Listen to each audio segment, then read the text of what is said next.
So today I want to talk about how to deal with life when it doesn't go your way. If you're going to live long enough, you're going to experience a ton of good things and a ton of bad things. The problem is that the way that the human psyche works, as well as the way that we've been conditioned, we look at all the good things and we go, well, that's supposed to be that way, and we take everything for granted. Then we look at those bad things and we go, what the fuck is wrong with you? And you get stuck on this all day long, right? And then you go and talk to your friends about it, and then you know, someone asks you, how are you doing today? You're like, oh, I'm good except for this. Well, there's actually a biochemical reason that this is bad for us, and I want to delve into that real quick before I get into how to get by this. They've taken athletes, I believe it was sprinters or marathon runners. It had to do something with running, and they hooked them all up to these feedback sensors, right, all around their brain, on their muscles, on their body. And what these sensors measured was the electrical impulses that fired in the brain, as well as the release of the chemicals within the brain and the bloodstream and all that kinds of stuff. Well, what they found is that when these runners ran the actual race, the exact same chemicals got released into their bloodstream, the same neurons and electrotransmitters fired within themselves as when they sat in a chair and simply deeply envisioned the race and running it.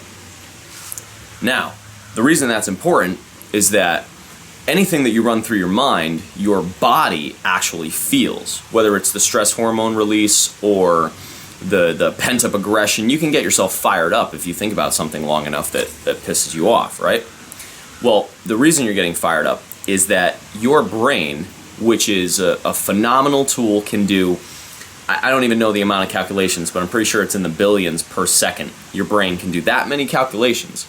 The one thing your brain cannot do, it can't differentiate between what is real, what's reality, really happening, and what you're just thinking about, or fake, or just completely fantasizing about something in your brain.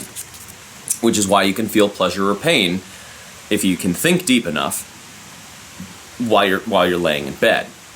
So, the reason this is important is that anything that you're struggling with, like that one problem throughout the day, say it was a fight with your friend or something, and you know, you just keep running through your head over and over and over the scenario, what was said, who did what, why your friend's an asshole, and then your buddies ask you later on, you know, how was your day? And you're like, oh, my day was great except for my asshole friend who was this, and let me tell you what happened because you need to agree with me. Well, this is actually detrimental to you because it actually makes you sick. Because the stress hormones and all of the damaging chemicals that can get released into your body, you know, during like fight or flight scenarios like that, are actually re-released at that time, every time you go over it. So anyways, so getting back to the whole good or bad thing and how to accept it, the interesting thing is that in the wall of your life, what do we look at? You know, you look at a brick wall, right? Are you going to notice all the bricks that are all together, holding this whole wall together? Or are you going to notice the 1, 2, or maybe 3 bricks that are missing out of the wall?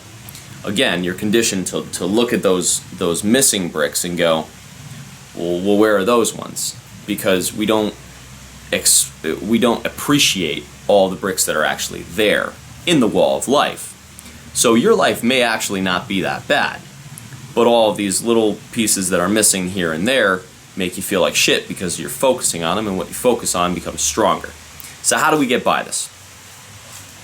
I invite you to listen to a story that helps me anytime I experience anything that is deeply creating turmoil within me. It's a story of a farmer. And the story goes like this. There was a farmer who had a horse, and the horse runs off into the forest, and all the townsfolk come along, and they end up saying to the farmer, oh, that's so terrible, your horse ran off, you know, what are you going to do? The farmer says, maybe. As in, maybe it's not a bad thing. And the townsfolk leave. The next day, the farmer's son is off in the woods, and he comes across the horse, but it's with 6 other horses. So now the farmer has 7 horses. And the townsfolk come along and they say to him, "Oh my God, this is great, you're blessed, The farmer says, "Maybe." The next day, his son is trying to tame one of the wild horses, and it bucks, throws him off, he breaks his leg. Townsfolk come along, and they say to him, "That's so terrible, the horses broke your son's leg, da-da-da." Farmer says, "Maybe." On the final day, the army's coming along, and they're conscripting soldiers to go fight in a war that the family didn't believe in. Well, they get to the farmer's house, the son's leg is broken, so they can't take the son. So what ends up happening, like before, the fickle townsfolk come along and they say, "You're so lucky that your son's leg is broken. That's so great. It just happened on the right date. Da da da da." Farmer says, "Maybe." The point of the story is that the farmer doesn't look at anything as good or bad or evil, right? He has more of a neutral acceptance right in the middle for what is. And that brings a peace into his life. Because all those scenarios, you could look at any of those scenarios and say, well, this one was good or that one was bad. And maybe your good is not my good and your bad is not my bad, right? It's all subjective. It's the duality of life. You can't have day without night. You can't have black without white, right?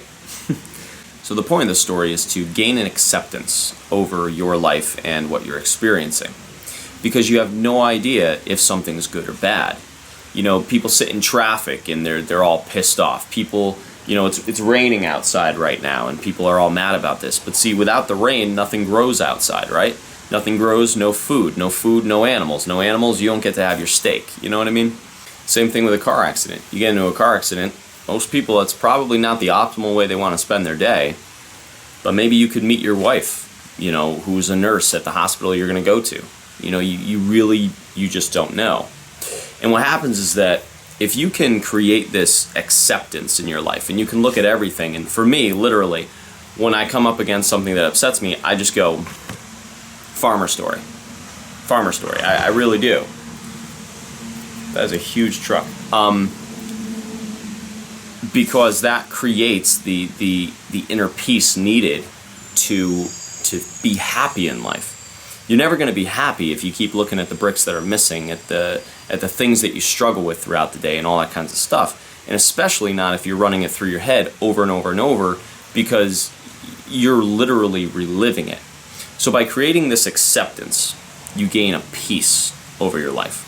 And a lot of times you're going to be pleasantly surprised about something that looks like it was done for your bad or it's wrong, how it twists and turns into something really, really good in your life, The biggest problem when you don't accept things is it creates the resistance. And when you have resistance to what is, you drive yourself nuts and you create all this stress in your life. And stress leads to, diseases and frustration and misery and all that kinds of stuff. The only thing that I really want to bring up about acceptance is it doesn't mean to take a scenario that is literally bad for you and stay in it. It just means to accept that maybe later on it can be used for your good. And I understand that the more intense the circumstances get, the more difficult it is to adopt this way of thinking. But I know of people, not personally, but I do know of a certain motivational speaker who was molested and raped and all this terrible stuff when she was younger. But what she did is she took what was meant for her harm and she put it towards what's good.